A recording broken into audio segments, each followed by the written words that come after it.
বিলের যে দুর্নীতি শুরু হয়েছে, আমি দুর্নীতি বলতে বাধ্য হচ্ছি, এখনো আমি ভিতরে যাই নাই।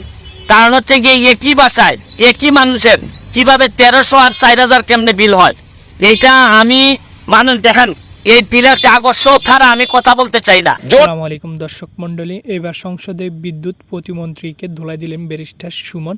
ব্যারিস্টার সুমন সংসদে কি বলল আজকে আমি আপনাদেরকে সেই ভিডিও ফুটেজটি দেখাবো। তো আপনারা ধৈর্য সহকারে সম্পূর্ণ ভিডিওটি দেখার অনুরোধ রইল। তো ভিডিওটি শুরু করার আগে আপনাদের কাছে ছোট্ট একটা রিকোয়েস্ট থাকবে, যারা এখনও পর্যন্ত আমার চ্যানেলটি সাবস্ক্রাইব করে নাই তারা নিত্য নতুন সকল ধরনের সত্য নিউজ পেতে আমার চ্যানেলটি সাবস্ক্রাইব করে পাশে থেকে বেল আইকনটি অল করে দিবেন, যাতে পরবর্তী ভিডিও আপলোড করার সাথে সাথে আপনাদের কাছে নোটিফিকেশন চলে যায়। তো বন্ধুরা, আমি আপনাদেরকে ভিডিও ফুটেজটি দেখাইতেছি, আপনারা বেশি বেশি শেয়ার করে দিবেন। বিলের যে দুর্নীতি শুরু হয়েছে, আমি দুর্নীতি বলতে বাধ্য হচ্ছি, এখনো আমি ভিতরে যাই নাই। কারণ হচ্ছে গিয়ে একই বাসায় একই মানুষের কিভাবে 1300 আর 4000 কেমনে বিল হয়, এইটা আমি মানুষ দেখেন এই বিলের কাগজ ছাড়া আমি কথা বলতে চাই না। জোট সরকারের সময় অন্ধকারে 17 ঘন্টা ছিলেন, উনি বিদ্যুতের দামের কথা বলেন। মাননীয় সংসদ সদস্য, আপনার স্পিকারের মাধ্যমে আমি জানতে চাই তার কাছে, উনি ভুলে গেছেন। আরে অন্ধকারে থাকার যে কষ্ট, আরে সেই কষ্টের কথা বলেন। মাননীয় স্পিকার, আপনার কাছে অনুরোধ করি, আল্লাহর হস্তে সংসদ সদস্যরা বিদ্যুৎ জ্বালানি নিয়ে কথা বলেন না। আমি জানি না কোন মুখে আপনারা কথা বলা সাহস করেন, হয়তো লজ্জা শরমের অধিকার আপনাদের মধ্যে নাই। মাননীয় সদস্য জনাব সৈয়দ সাইদুল হক হবিগঞ্জ 4 সম্পূরক প্রশ্ন। ধন্যবাদ মাননীয় স্পিকার। মাননীয় স্পিকার, এই প্রশ্নের ব্যাপারে, এই সম্পূরক প্রশ্নে আমি মাননীয় প্রধানমন্ত্রীর দৃষ্টি আকর্ষণ করছি।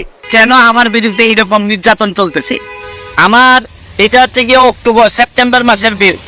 আমার এক একটা বিল এই মাসে বিল আসছে হচ্ছে গিয়ে 3300, এর আগের মাসে আসছে 1300, এর আগের মাসে আসছে 270।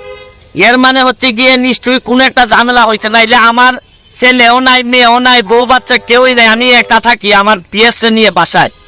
আমার বাসায় কেন হঠাৎ করে 1500 আর হঠাৎ করে 3000 বিল আসবে? কারণ বাংলাদেশের এটা শুধু আমার কথা না, এটা সারা বাংলাদেশের বিভিন্ন জায়গায় যেভাবে এই বিলের যে দুর্নীতি শুরু হয়েছে, আমি দুর্নীতি বলতে বাধ্য হচ্ছি, এখনো আমি ভিতরে যাই নাই।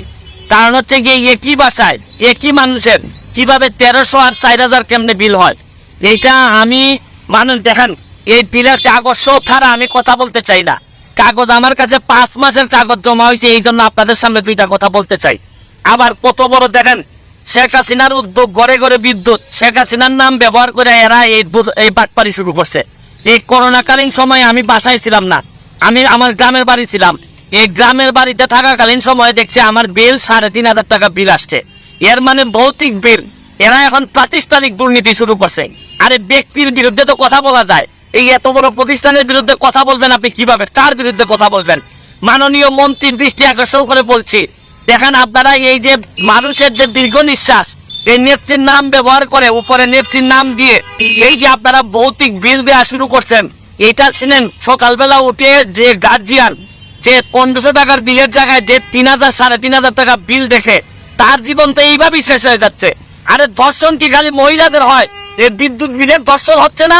এই যেটা হওয়ার কথা 1300, এইটারে 3500 5000 করে বিল মারতেছেন, মানে আর বাঁচার কোনো পথ নাই। কারণ প্রাতিষ্ঠানিক দুর্নীতি যখন আপনি অবস্থান নিয়ে নেয়, তখন আমাদের যারা জনগণ আছে, জনগণের 12টা বেজে। এইভাবে যদি চলতে থাকে, আমি মাননীয় প্রাইম মিনিস্টারের দৃষ্টি আকর্ষণ করে বলছি, এরা কিন্তু 12টা বাজায় ছাইড়া দিবে জনগণের। এদের কাছ থেকে কিন্তু বাঁচার কোনো উপায় নাই। কারণ ব্যক্তির বিরুদ্ধে তো মামলা করা যায়, এত বড় প্রতিষ্ঠানের বিরুদ্ধে আপনি মামলা করবেন কিসের ভিত্তিতে? আমি বলবো যে এখনো সময় আছে, এটা চেক করেন। কারণ করোনাকালীন সময়ে এদের বিরুদ্ধে অভিযোগ আসছিল, এরা যা মন ধরে বিল দিচ্ছে, পরে আবার কেউ বলে যে ম্যানেজ করছে, অ্যাডজাস্ট করছে। এইভাবে একটা দেশ চলতে পারে না। কারণ আমার তো ব্যারিস্টার মানুষ, আমি বিল দিয়ে দিতে পারবো, অসুবিধা নাই। কিন্তু যারা নিরীহ নির্যাতিত, যারা এই অফিসে চাকরি করে, এরা না তো বিল দিতে কষ্ট হবে, হয়তো এরা অফিসে চাকরি করে বলে পক্ষে বলতে চায়। কিন্তু আমি শুধু বলতে চাই, এইটার ব্যবস্থা গ্রহণ করেন, নাইলে মানুষের দীর্ঘ নিঃশ্বাসে বহুদিন সোনার বাংলা, বঙ্গবন্ধু সোনার বাংলা হবে না। ভালো থাকবেন, মাননীয় মন্ত্রী। ধন্যবাদ মাননীয় স্পিকার, ধন্যবাদ মাননীয় স্পিকার। মাননীয় স্পিকার, আমার মনে হয় আমি উত্তরটা দেই। উনি অনেক উত্তেজিত হয়ে গেছেন সংসদ সদস্য, অনেকে অনেক সত্য কথা সহজে নিতে পারেন। আমি মাননীয় স্পিকার আমি চাই এই সংসদে একটা সময় দেন, জ্বালানি নিয়ে কথা বলবো। অন্ধকারে 17 ঘন্টা ছিলেন, সকলে মনে আছে। জোট সরকারের সময় অন্ধকারে 17 ঘন্টা ছিলেন, উনি বিদ্যুতের দামের কথা বলেন। আরে অন্ধকারে থাকার যে কষ্ট, আরে সেই কষ্টের কথা বলেন। আপনাদের সময় বিদ্যুৎ অপচয় কষ্ট কত ছিলেন জানেন? মাননীয় সংসদ সদস্য, আপনার স্পিকারের মাধ্যমে আমি জানতে চাই তার কাছে, উনি ভুলে গেছেন 44%। 44% অপচয় ছিল। অপচয়টা কি মধ্যে পড়ে? দুর্নীতির মধ্যে পড়ে। তিনবার দুর্নীতিতে চ্যাম্পিয়ন কি খামাখা হয়েছেন তারা? 5 বার।